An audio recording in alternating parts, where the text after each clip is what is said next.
I've asked my unshakable arts buddy Zoe Norton-Lodge to have a search for sex in an unlikely place. The Song of Solomon by Melchior Frank, one of the oldest bits of the Hebrew Bible, and then a long time later Martin Luther comes along, translates it, and everyone realises it's very blushy indeed and started banning it from churches. Hi, Vanessa, I've got a problem. Hi, Zoe. I'm helping Namila, actually. She's on a mission. She wants to find out why we're so uncomfortable with sex. And Okay. It's a big question. Yeah. But you're obviously an expert in classical music. I was going to say an expert in classical music. And when I think of classical music, I think of virtuous and noble. Is there any smut? Absolutely. There is so much smut in classical music. Oh, you're kidding? Yeah, no, the earlier the song is, the older the classical music, the filthier it gets.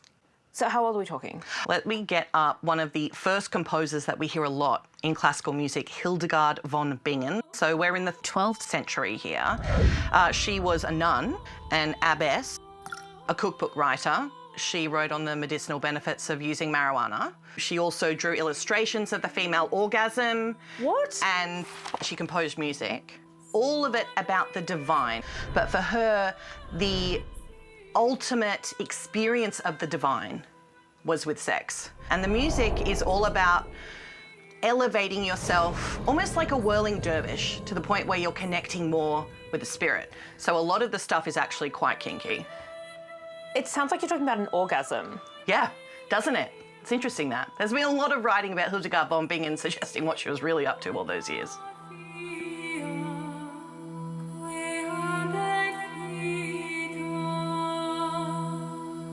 Is it about masturbating while thinking about God? I mean, I suspect that's probably what she did a lot of. But that's just my opinion. Look, I'll show you while you listen this picture she drew of the female genitals, researching the female orgasm in beautiful detail and what was happening in the body. But as you look at that picture and listen to this, they kind of go together. Can I just say, that is the prettiest vagina I have ever seen. Yeah. Like, it really puts a vajazzle to shame. Okay, what else did you have in Smutland? All right, so let's look at Thomas Morley from the Okay. 16th century. With a hole in his head, with a dildo, with a dildo, with a dildo, dildo, dildo.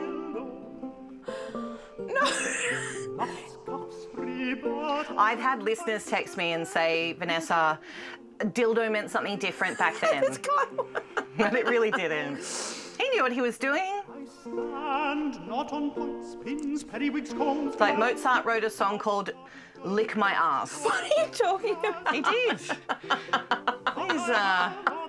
These composers like to have fun like anyone else. Oh, God. And a dildo, with a diddle diddle dildo, with a diddle diddle diddle diddle diddle diddle dildo. What can classical music tell us about why sex makes us uncomfortable?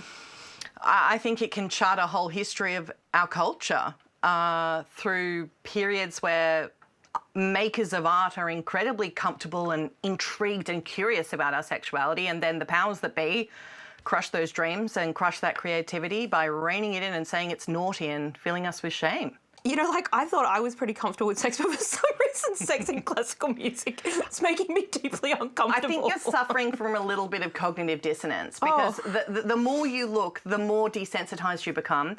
And as I said, the older you go, the dirtier and filthier it gets. This is a 14th century song by a man, we believe. It's called Caramella, Dolce Caramella.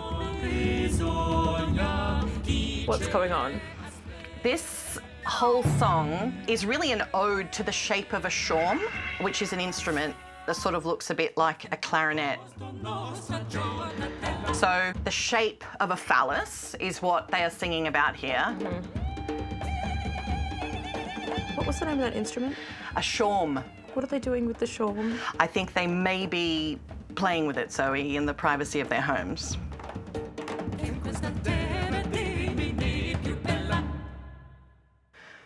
There's nothing to be ashamed of. No, there's not. There's nothing to be ashamed of. I'm ashamed of my shame. I'm so uncomfortable. I hate this. All all I can say is exposure really helps. Just keep listening to more classical music. I heard the dildo one was kind of an earworm. Dildo, dildo. It gets stuck in your head, and you can't be walking around singing that at child pickup. No, or at the ABC probably. No. With a diddle